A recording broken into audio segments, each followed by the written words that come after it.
आपको दिखाते हैं परमात्मा ने क्या कहा था। गुण तीनों की भक्ति में ये भूल पड़ो संसार, कह कबीर निज नाम बिना।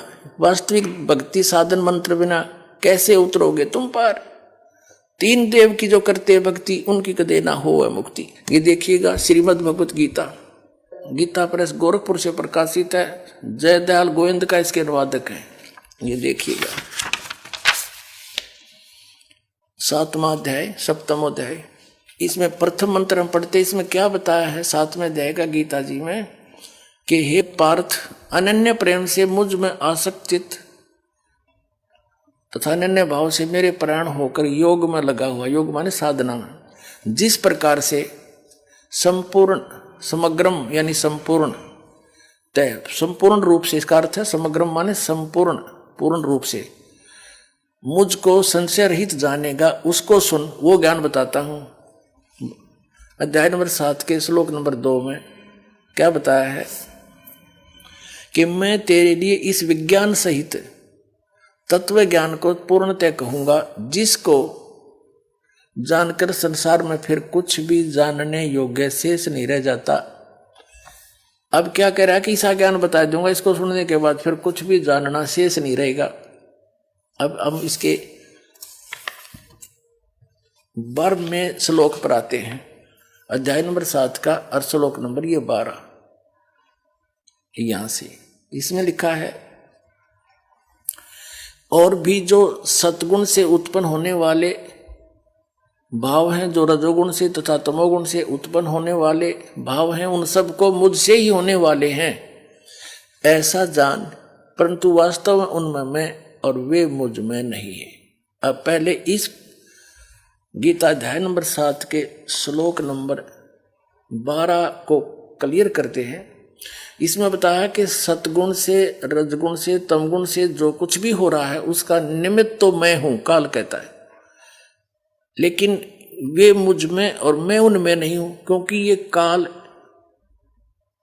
कौन है? ये ब्रह्मा विष्णु महेश जी का पिता है, और इसने इन तीनों पुत्रों को एक एक गुण युक्त बना दिया। रजगुण ब्रह्मा जी, सतगुण विष्णु, तमगुण शिव जी। इनके द्वारा क्या हो रहा है? रजगुण ब्रह्मा जी के अंदर से निकल रही वो तरंगे हमें प्रभावित करती हैं, जिस कारण से हम संतान उत्पत्ति के लिए विवश हो जाते हैं। सभी प्राणी संतान उत्पत्ति करते हैं काम वासना से प्रभावित होकर के, और फिर यहाँ के सुख सुविधा के लिए ठाठ बाट की बकवादों को उसी के दबाव में हम सब खोज रहे। ये उससे हो रहा है। फिर सती थी यानी मोह ममता एक दूसरे में, ये सतोगुण भगवान श्री विष्णु जी के शरीर से निकल रही उन तरंगों के कारण हमारे ऊपर अफेक्ट है ये, जिससे हम एक दूसरे ममता है, भाई का बाण, भाई का प्रेम, माता पिता में लगाओ, बच्चों के अंदर संपत्ति में मोह है, ये हटाया नहीं हट सकता। चाहे कितने सिर पर टिकले इंसान, इतने विवश हैं हम यहाँ पर। और फिर तीसरा तमोगुण भगवान शंकर का आपने पता ही है, संहार करता है। कहते हैं इन तीनों से जो कुछ भी हो रहा है इसका मुख्य कारण तो मैं ही हूं, निमित्त तो मैं ही हूं, लेकिन ये मुझ में नहीं, मैं इनमें नहीं, क्योंकि इनसे अलग रहता है, इनसे गुप्त रहता है अलग से। ये ब्रह्मा विष्णु महेश को नहीं पता आज तक में हमारा पिता कौन है। ये सब गुप्त रहकर सब कार्य करता है। इसने प्रतिज्ञा कर रखी है कि मैं कभी अपने वास्तविक रूप में किसी के समक्ष नहीं आऊंगा। गीता अध्याय नंबर 7 के और श्लोक नंबर 24-25 में स्पष्ट करता है गीता ज्ञानदाता कि मैं अपनी योग माया से छुपा रहता हूं, मैं कभी किसी के समक्ष नहीं आता। ये मेरा अटल घटिया अनुत्तम नियम है। और ये मूर्ख जन समुदाय मुझ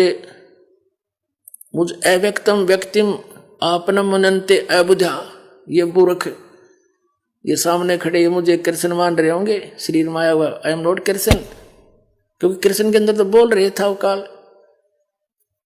तो इसने कसम खा रखी है कि मैं अपनी योग माया से छुपा रहता हूं, मैं किसी के सामने नहीं आता, ये मेरा अटल नियम है। इस आधार से ब्रह्मा विष्णु महेश को भी पता नहीं हमारा पिता कौन है। इन्होंने समाधि लाला थक गए, इन्होंने लास्ट में विधान बना दिया कि निराकार है भगवान, उसका प्रकाश देखा जाता है। प्रकाश भगवान बिना प्रकाश किसका देखते हो? फिर तो इन जिन साधनाओं को ये करते रहे उससे भगवान प्राप्ति हो ही नहीं सकती। गीता अध्याय नंबर 11 के श्लोक नंबर 47 और 48 में कहा कि अर्जुन ये मेरा वास्तविक रूप है, ये जो दिखा रखा है मैंने काल रूप, मैं काल हूं और इस मेरी प्राप्ति ना वेदों वर्णित विधि से, ना किसी जप से, ना तप से, ना किसी क्रिया से, अर्थात वेदों और गीता में वर्णित विधि से परमात्मा प्राप्ति नहीं हो सकती। अन्य और कुछ सुविधा मिल जाती है, ब्रह्मलोक में चले जाते हैं, सिद्धियां आ जाती हैं। इस कारण से इन्होंने वेदों अनुसार जो साधना की उसे भगवान तो मिला नहीं, अपने अनुभव की पुस्तकें बना दी, उपनिषद वगैरह और पुराण। अब परमात्मा ने आकर फिर इस यथार्थ ज्ञान को बताया। तो अब क्या बताना चाहते हैं कि इन तीनों गुणों से जो कुछ हो रहा है ये काल कह रहा है, रजगुण ब्रह्मा से, सतगुण विष्णु से, तमगुण शिव जी, उसका सब का निमित्त मैं हूं। क्योंकि इसको 1 लाख मानव शरीरधारी प्राणियों का नित आहार करना पड़ता है, इसको श्राप लगा हुआ, इसने गलती की थी, जिस कारण से ये अपने तीनों पुत्रों से आप जी को अपना एक आहार फसल के रूप में रखे हुए है। जैसे कसाई बकरे पालता है, उन बकरों को सब सुविधा नजर आती है उस कसाई की तरफ से उपलब्ध, वहाँ चारा भी होता है, उनके लिए जल भी होता है, शेड भी डाल रखा होता है, झोंपड़ी गर्मी सर्दी से बचाने के लिए, चारों तरफ बाड़ भी लगा रखी होती है हिंसक पशुओं से बचाने के लिए। तो बकरे ये समझ बैठते हैं कि ये बड़ा दयालु भगवान है, हमारा मालिक है।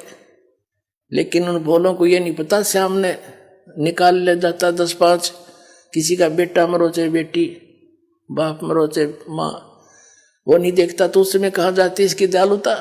तो यहाँ की सुविधाएं देखकर, यहाँ पर काजू किस्मत सेब संतरे सुंदर आहार देखकर, कणक देखकर, गेहूं बाजरा ज्वार और ये सब गर्मी सर्दी की मौसम झरने देखकर हम ये सोचे हैं भगवान बड़ा दयालु, हमारे लिए कितनी व्यवस्था कर रखी है। और जब दयालुता कहा जाती है पूरा परिवार का परिवार एक्सीडेंट में मारे जाते हैं।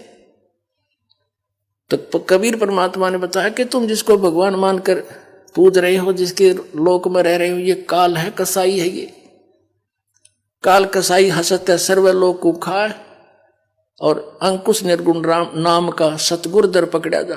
परमात्मा के चरणों में आने के बाद इसका प्रभाव निष्क्रिय हो जाता है। यहाँ दास के माध्यम से